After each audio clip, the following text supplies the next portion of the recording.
Buat kalian yang mau mensupport channel ini dengan donasi, atau emang sekedar mau beli mimin kopi, kalian bisa pilih antara Super Thanks atau Saweria. Gue sih nggak masalah kalian pilih yang mana. Cuma kalau bisa, lewat Saweria aja. Soalnya kalau YouTube, potongannya gede, 30%. Kalau Saweria, cuma 5%. Untuk link Saweria, kalian bisa klik aja di atas kanan nih. Atau bisa cek di kolom deskripsi. Tapi kalau mau support, nggak harus donasi kok. Dengan kalian nonton sampai habis, dan memberikan like pada video ini, itu udah ngebantu banget buat support channel ini. Oh iya, kalian juga bisa join nih ke grup Telegram komunitas cerita manhwa yang baru. Untuk linknya, gue tampilin di layar ya. Tapi kalau malas ngetik, cek aja kolom deskripsi. Di sana, kalian bisa sharing nih topik seputar manhwa dan kawan-kawan, dan juga ketemu teman baru. Kalau mau info terbaru dari Mimin, misalnya upload kapan atau misalnya ada telat upload, Mimin pasti akan langsung infokan di Telegram. Makanya, jangan lupa join ya. Nggak perlu berlama-lama lagi, kita mulai aja ceritanya. Melanjutkan cerita sebelumnya, di mana tiba-tiba muncul beberapa tiang besar. Format tiang berdasarkan susunan 9 bintang. Di dalamnya tergantung perhitungan angka dari langit dan bumi. Ini adalah formasi pertahanan tingkat tinggi. Tuang ketujuh, kita harus segera keluar dari tiang formasi ini. Lalu tiba-tiba muncul kabut dari tiang-tiang itu. Celaka! Kabutnya beracun, gak boleh mendekat. Semuanya harus berhati-hati. Kakak ke-6 sudah bertahun-tahun berlatih ilmu racun. Gak mungkin dia salah. Segera perintahkan prajurit formasi pertahanan untuk bertindak. Siap. Sekumpulan orang ini mulai bekerja sama untuk membuat area pelindung untuk menahan kabutnya agar tidak masuk. Tapi tiba-tiba tanahnya berguncang dan musuh muncul dari bawah tanah. Suku iblis barbarian menembus formasi pertahanan melalui bawah tanah dan tiba-tiba muncul. Semuanya berhati-hati. Itu adalah salah satu tetua dari suku iblis barbarian.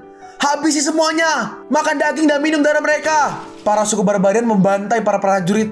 Di kapal Kuchensha, Little Lee berbisik kenapa tuang ke-19 membawa serta gadis itu juga. Dia adalah mata-mata yang diutus oleh Sharika. Tentu saja aku tahu. Dalam hati Kuchensha, justru jika tidak membawanya, malah akan menimbulkan kecurigaan Sharika. Intinya, kita harus tetap waspada terhadap gadis ini. Dalam hati Cui Shui, Pangeran ke-19 sungguh berbeda dengan pangeran-pangeran lainnya yang gak menimbulkan rasa takut bagi orang-orang di sekitarnya, malah membuat orang senang mendekatinya. Sayang, dia terlahir di dalam keluarga kerajaan. Udah takdirnya harus hidup di dalam perebutan kekuasaan. Kalaupun menikah dengan putri, dia hanya akan menjadi boneka yang dimanfaatkan aja. Tuan, kenapa pangeran ke-7 memisah-misahkan kita sehingga menjadi terpencar, sedangkan dia sendiri dan pangeran ke-6 malah bersama-sama? Semua orang juga tahu bahwa pangeran ke-7 sangatlah cerdik. Dalam hati Kuchensha, dia membagi pasukan-pasukannya secara terpisah, sedangkan dia sendiri menjadi pengendali utamanya. Ini sungguh hebat. Kita sekarang pindah kapal ke pangeran ke-14, namanya Kelis. Pasukan dibagi menjadi 4 kubu dan menyerang bersama-sama. Kakak ke-7 sepertinya terlalu berhati-hati. Tuan ke-14, ada sesuatu yang terjadi di depan sana. Mereka menggunakan burung untuk mengintai. Lapor Tuan ke-12, pangeran ke-7 terkepung di tiang formasi pertahanan lawan. Pangeran ke-7 adalah panglima utamanya. Dia mengatur kita di posisi sayap kanan. Kita harus mengikuti perintah panglima. Pangeran ke-7 pasti memiliki caranya sendiri. Orang ini adalah pangeran ke-12, Ling Xia. Pangeran ke-12, sasaran kita telah ditemukan. Kita sudah bisa mengirimkan sinyal. 3,5 mil di depan yang formasi pertahanan. Pasukan suku iblis barbarian ada lebih dari 100.000 prajurit. Lalu kita melihat seorang dari suku barbarian. Orang ini adalah anak ketiga dari kepala suku iblis barbarian, Zimba. Glenn sepertinya malah membuat anak-anaknya mengantarkan nyawa. Hari ini mereka semua akan binasa. Tiba-tiba tiang batunya mulai retak. Tetua batu dan tiang batunya semua hancur. Dasar aliran sesat. Dasar kalian sekelompok bajingan rendahan. Ini adalah akhir dari riwayat kalian. Tetua batu! Semua prajurit suku barbarian, dengarkan perintahku. Bunuh mereka semua. Jumlah pasukanmu hanya 20.000 orang. Lihatlah apakah kau sanggup lawan pasukanku yang jumlahnya 150.000 orang. Perang besar pun dimulai. Lalu dari atas ada sebuah serangan. Panah penembus awan. Kalian emang bodoh. Sejak awal, aku udah mempersiapkannya. Kita telah terkepung oleh prajurit kerajaan Ruyi. Para pangeran semua berkumpul. Serbu! Serbu! Tuan ke-19 itu udah hampir berhasil. Kau gak perlu lagi menyerbu garis depan. Gayamu ini cukup bikin malu. Jangan ngawur. Lihatlah, udah berapa banyak wanita yang tergoda oleh kewibawaanku. Di sisi barbarian, ada satu barbarian yang sangat besar. Dia membantai para prajurit. Dan dalam sekejap, pangeran ke-7 maju dan langsung menghajar dan memotong-motongnya. Pangeran lain satu persatu juga mulai ikut menyerang. Pangeran ke-10, sekarang adalah kesempatan yang tepat untuk membunuh Billard. Aku ingin menorehkan prestasi. Mana ada waktu untuk mengurusi si bodoh itu. Jika mau membunuh, kau sendiri aja yang melakukannya. Tuang ke-10. Awas, itu elang darah suku iblis barbarian. Elang darah, hancurkan mereka. Elang itu mulai menyerang. Burung aneh macam apa itu? Begitu hebatnya, elang dari suku iblis barbarian. Tiba-tiba, burungnya ke belakang Ku Chen Xia. Dan Ku Chen Xia dimakan. Tuang ke-19. Pangeran ke-19. Adik ke-19. Burung itu pun kabur. Panglima, aku pergi menolong adik ke-19. Akhirnya perang pertama berhenti. Lapor Baginda Raja. Kekacauan berhasil dikendalikan. Pertempuran pertama selesai. Tetapi Pangeran ke-19 ditelan oleh elang darah. Masih belum jelas apakah dia selamat atau enggak. Pangeran ke-7 memohon hukuman untuknya. Karena kelalaiannya ini, masalah hukuman untuk sementara tidak akan kupikirkan. Mengendalikan situasi perang adalah yang terpenting. Perintahkan orang dari bagian pertahanan perang untuk menolong Pangeran ke-19. Aku yakin dia adalah anak yang bernasib baik. Apalagi sejak kecil dia udah terbiasa menghadapi banyak kesulitan. Di dalam sebuah camp, para pangeran sedang berkumpul. Perang tahap pertama cukup sampai di sini. Pasukan suku iblis barbarian telah mundur 20 mil. Saudara-saudara pangeran sekalian, kalian telah berjerih payah. Tunggulah sampai hari kemenangan tiba. Ayahanda akan memberikan penghargaan dan hadiah. Hanya adik ke-19 yang mengalami hal di luar dugaan. Sekarang hidup dan matinya masih belum diketahui. Si bodoh itu hanya membawa masalah aja. Adik ke-10, biar bagaimanapun juga, dia tetaplah saudara kita. Kakak ke-9, di saat seperti ini, kau masih bisa membicarakan masalah persaudaraan. Semoga ayahanda gak menjatuhkan hukuman padaku karena masalah ini. Hal yang terpenting sekarang, kita harus secepatnya menemukan kembali adik ke-19. Hah? Mau mencarinya? Ilmu bela diri adik ke-19 terlalu payah. Berdasarkan pengamatanku, adik ke-19 pasti udah tewas di mulut burung itu. Panglima besar, Pangeran ke-14 telah kembali. Adik ke-14 sudah kembali. Cepat suruh dia masuk ke dalam untuk berdiskusi. Kakak ke-7, oh bukan, Panglima besar, adik ke-14. Mana adik ke-19? Bukankah kau pergi untuk menolongnya?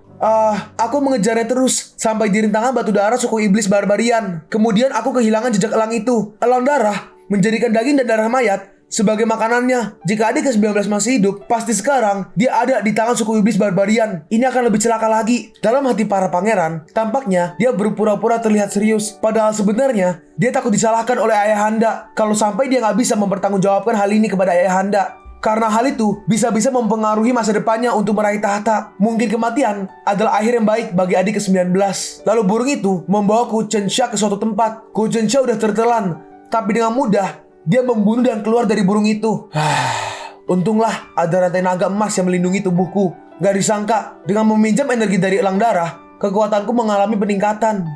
Di sini, jangan-jangan tempat ini dibuat menggunakan darah manusia untuk membuat tempat pemujaan suku iblis barbarian. Di sini tulang belulang menumpuk bagaikan gunung. Jika suku iblis barbarian tidak dimusnahkan, nggak tahu berapa banyak lagi rakyat yang akan menderita dan menjadi korbannya. Dari dalam sini, aku harus bisa membantu para prajurit yang ada di medan perang agar dapat membinasakan semua makhluk suku ini. Kondisi begini lebih baik karena aku lebih leluasa bergerak. Jika ada bahaya, aku bisa bersembunyi di ruang dimensi lain. Lalu dia sampai di depan sebuah kuil. Ternyata ini adalah kuil di daerah Chansi, kuil Dewa Bumi. Kelihatannya telah menjadi gudang penyimpanan senjata pusaka suku iblis barbarian. Apa di sini nggak ada yang berjaga? Banyak sekali kotak penyimpanan senjata. Coba aku lihat dulu. Siapa tahu ada yang bisa kumanfaatkan. Dia mulai mencari-cari. Sepertinya benda-benda ini nggak berguna. Benda apa yang ada dalam kotak ini? Batu 3 kehidupan. Bagus sekali. Dengan benda ini, aku bisa menyempurnakan pelatihan ilmu zombie sakti. Lalu tiba-tiba ada yang muncul di belakangnya. Ada seorang demi-human dan juga 2 ular mungkin ya. Sedangkan di dalam gua yang tadi, mereka masih melakukan ritual dan juga mencoba menambahkan darah. Darah segar yang kita butuhkan masih belum cukup. Sebelum kepala suku kembali, lubang darah sudah harus terbuka. Jika tidak, kepala suku pasti akan marah besar. Baik, pemimpin pemujaan, kurban untuk persembahan apakah sudah dipersiapkan?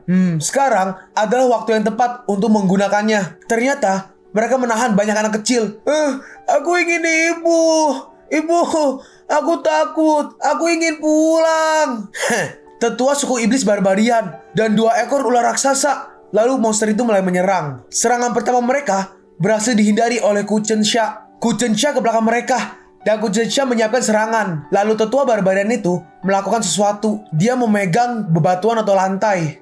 Setelah itu, tetua itu berhasil menghindari serangan dari Ku Chen Xia. Itu lantai dia sentuh tadi dengan tangannya. Lalu tiba-tiba lantainya meledak. Untungnya ada rantai naga yang melindungi Ku Chen Xia. Sial, kenapa lantai itu bisa tiba-tiba meledak? Jika bukan karena rantai naga emas, aku pasti udah cedera berat. Darah api iblis, ini adalah jurus khususku. Setiap benda yang tersentuh oleh darah api iblisku pasti akan meledak. Tidak disangka, kau memiliki hawa naga pelindung tubuh. Tetapi tetap aja, tidak ada yang bisa menahan darah api iblisku. Bersiaplah menjadi santapan ularku. Lalu kedua ular itu maju.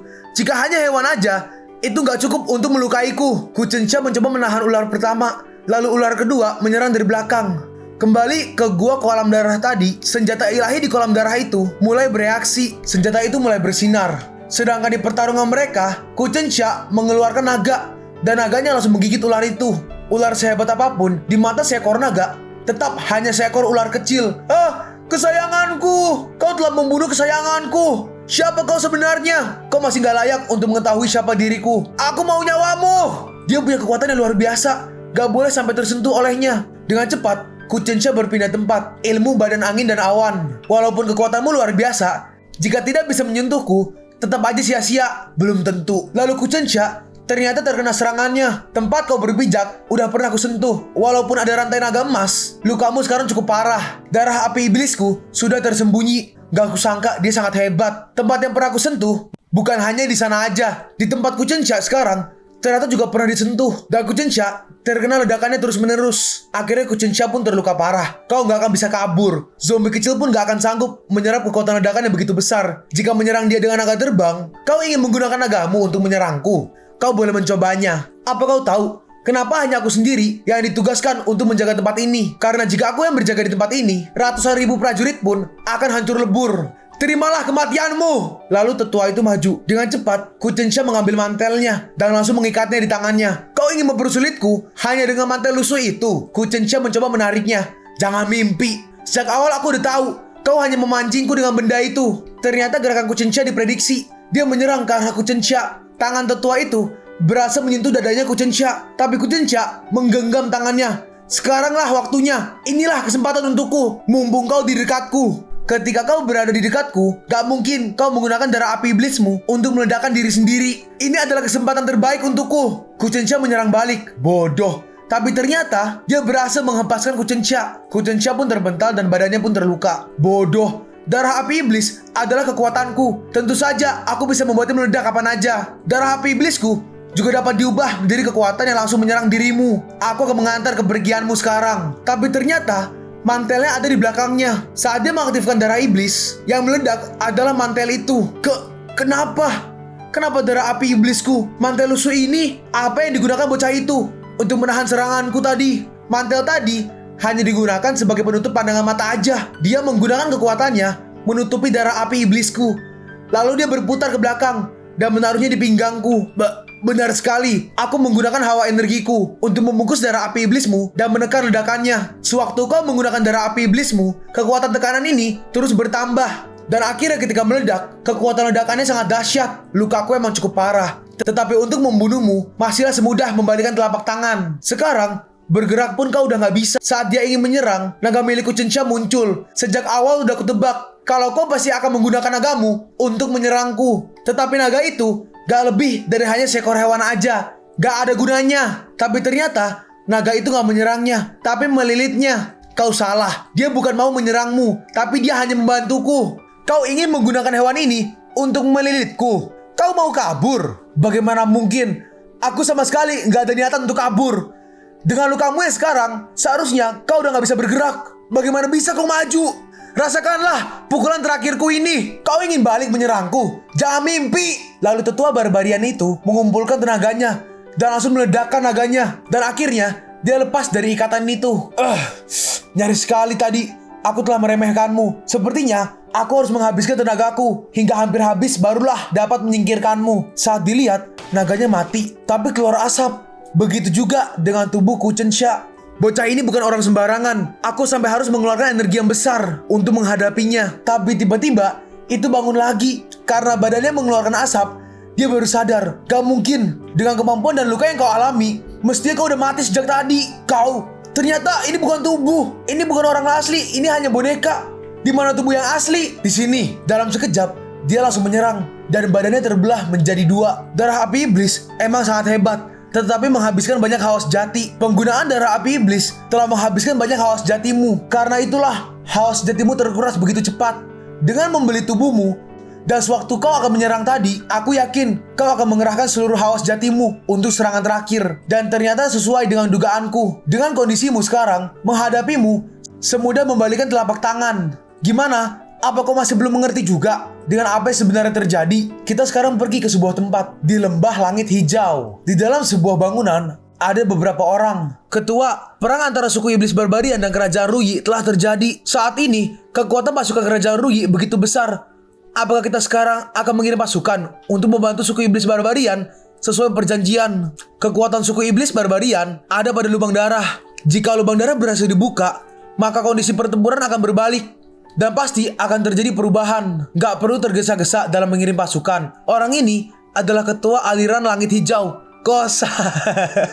Kosan. Nah, namanya Kosan. Bagaimana kabar Swante sekarang? Dia sedang menuju daerah Chansi. Sepertinya dia ingin mendapatkan pedang penakluk iblis dan ilmu dewa kekosongan. Itu gak mungkin. Bagaimana bisa begini? Kau bisa memiliki dua wujud dengan kemampuanmu sekarang. Gak mungkin kau bisa membagi dirimu menjadi dua wujud. Bagaimana bisa? Bahkan naga yang telah kuhancurkan tadi juga menjadi 2 ekor. Itu bukan karena aku membagi diriku menjadi 2, tetapi karena ilmuku. Kucensha seperti melakukan sesuatu dan para boneka itu meleleh. Itu adalah ilmu boneka pelindung 5 unsur. Aku menggunakan tanah untuk membuat tubuh palsuku. Kemudian aku mengendalikannya dengan ilmuku. Aku tahu darah api iblis yang kau gunakan sangat menguras hawa sejatimu. Aku menggunakan kesempatan sewaktu terjadi ledakan besar untuk membuat tubuh palsu. Sebenarnya sangat sulit untuk mengendalikan tubuh palsu. Aku juga gak bisa bertahan lama mengendalikannya. Akhirnya aku mampu melilit tubuhmu, sehingga kau mengerahkan seluruh sisa hawa sejatimu untuk melepaskan diri dari lilitan. Dengan demikian, barulah aku punya kesempatan untuk menyerangmu. Sekarang, siapa yang menang dan kalah udah jelas sekarang. Kau mengalami luka yang sangat parah sekarang. Jika ingin tetap hidup, kau gak boleh sembarangan bergerak, atau kau pasti akan mati. Arah ke sana menuju kemana ya? Bajingan! Aku adalah tetua suku iblis barbarian. Dia seperti mengeluarkan sesuatu di jarinya. Lalu dia menggunakannya ke tubuhnya. Dan mulai muncul cahaya dari badannya. Kau merusak energi dalam tubuhmu sendiri jika berusaha mengerahkan sisa kekuatan tubuh yang ada. Walaupun kau bisa bergerak, tetapi itu akan mempercepat kematian. Benar. Aku akan membawamu mati bersamaku. Dia pun maju. Ilmu badan, angin, dan awan. Ingatlah, sisa waktumu gak banyak lagi. Sia-sia saja kalau kau gak bisa menyentuhku. Lalu di tanah, seperti ada sebuah ledakan. Kucensha pun mundur. Dia sengaja memancingku agar aku mundur ke sini. Ternyata di sini masih ada darah api iblis. Untung aja aku gak sampai terluka. Hei, kau salah. Tujuanku yang sebenarnya adalah untuk menangkapmu. Kucensha berhasil tertangkap. Akan kukerahkan tenaga terakhirku untuk mati bersamamu. Sedangkan di kolam darah, pedang itu secara perlahan mulai semakin terang. Dan akhirnya pedang itu terbang keluar dari kolam darah itu. Matilah!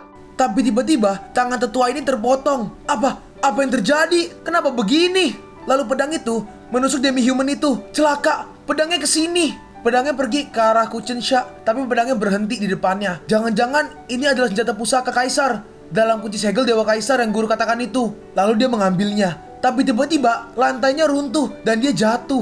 Di sisi para pangeran masih bertarung dengan para suku barbarian. Dan ada satu yang sangat besar. Menyerahlah, pasukan mudah kalah. Di antara kita masih belum tahu siapa yang menang dan yang kalah. Pangeran ketujuh membalas, kalau kau mau menyerah sekarang, aku hanya akan memusnahkan badanmu.